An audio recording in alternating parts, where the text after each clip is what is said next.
Where's the lost city of Atlantis? And does it even exist? The legendary island that sank beneath the waves in the distant past, taking down with it an advanced civilization.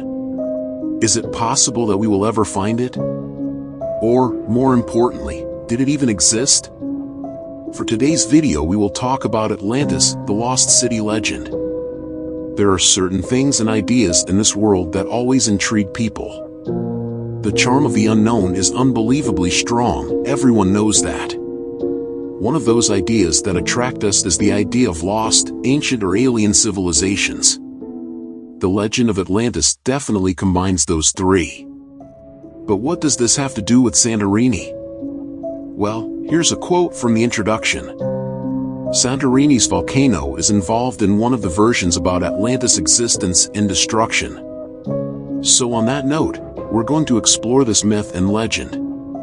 The story of the lost continent of Atlantis begins in 355 BC, with the Greek philosopher Plato. Plato, who used dialogues, arguments and debates, between characters, real or not, to express his views, had planned to write a trilogy of books that would discuss the nature of man, the creation of the world and the story of Atlantis, among other things.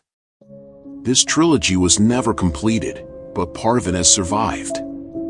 In his book called Timaeus, a character named Critias mentions Atlantis, a powerful empire that was located to the west of the Pillars of Hercules, the Strait of Gibraltar, as we call it now, on an island in the Atlantic Ocean.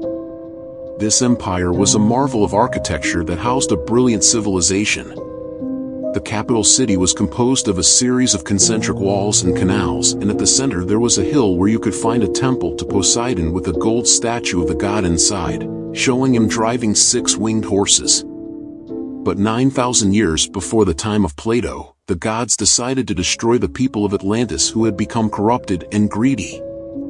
So, Atlantis, Hercules' pillars of violent earthquake shook the land, giant waves rolled over the shores and the island sank into the sea, never to be seen again. Now, one might argue that this is nothing but a fairy tale, a disturbingly beautiful story that Plato came up with to prove his point. But Plato's characters refer to the story of Atlantis as genuine history and it being within the realm of fact. Plus, Plato seems to get too detailed for a place that doesn't exist. The only thing that might have proven this tale fake or based on true events is the writings of Aristotle, Plato's student, who historian Strabo quotes saying that Atlantis was simply created by Plato to make a point. But alas, those writings were lost eons ago. If we assume that Atlantis was indeed a real place, it seems only logical that we would find it west of the Strait of Gibraltar, as Plato himself stated. 1882, a man named Ignatius Donnelly, who was an American politician, came to the belief that Plato's story representation itself began with the Atlanteans and spread out throughout the world through their established colonies in places like ancient Egypt. Donnelly's theories were never backed up by proof. In fact, as time went on it became more and more obvious that those theories were faulty. After Donnelly, people made cases for places like Switzerland, New Zealand and Brazil. But the most convincing argument came from K.T. Frost, a professor of history. Frost suggested that Atlantis was east of the Pillars of Hercules, not west. He also suggested that the catastrophe that brought the island to its end had taken place 900 years before Plato's time, not 9,000. If this was true, the land of Atlantis might already be a well-known place, even in Plato's time, the island of Crete. That's where Santorini comes to the picture. See, Crete, which is now a major part of modern Greece lying just south of Athens, was the seat of the magnificent Minoan Empire. You surely have heard of it. It's one of most sophisticated cultures of its time, as archaeological excavations have proven. But one day it just disappeared, out of the blue. So, that's what happened. The volcano of Santorini blew itself apart in a massive explosion around 1500 BC. That explosion was so powerful that a tsunami was created, a tsunami that traveled all the way to Crete, 10 miles away, and destroyed any coastal towns and cities.